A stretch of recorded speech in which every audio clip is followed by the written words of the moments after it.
മറ്റു റിപ്പോർട്ടുകളിലേക്ക്. കർഷകരോഷം തിരിച്ചടിച്ചെന്ന തിരിച്ചറിവ് നിലനിൽക്കെ ബജറ്റ് പ്രഖ്യാപനത്തിന് ഒരുങ്ങുകയാണ് മൂന്നാം മോദി സർക്കാർ.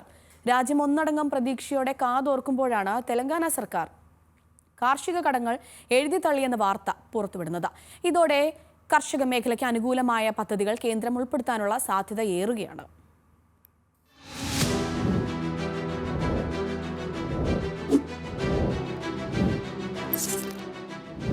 മൂന്നാം മോദി സർക്കാർ ആദ്യ ബജറ്റ് അവതരിപ്പിക്കാൻ ഒരുങ്ങുമ്പോൾ എല്ലാ കണ്ണുകളും ഗ്രാമീണ കാർഷിക മേഖലയെയാണ് ഉറ്റുനോക്കുന്നത്.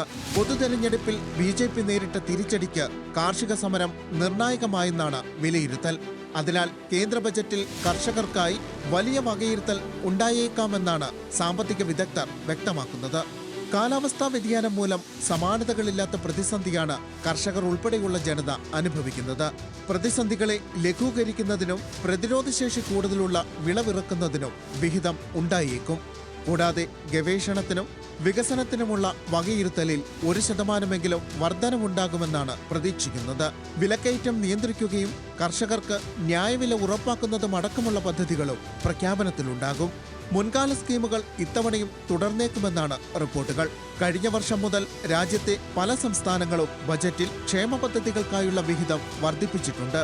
തെലങ്കാന സർക്കാർ കർഷകരുടെ 2 ലക്ഷം വരെയുള്ള കടങ്ങൾ എഴുതിത്തള്ളാനുള്ള തീരുമാനമെടുത്തതും ഈ ജൂണിലാണ്.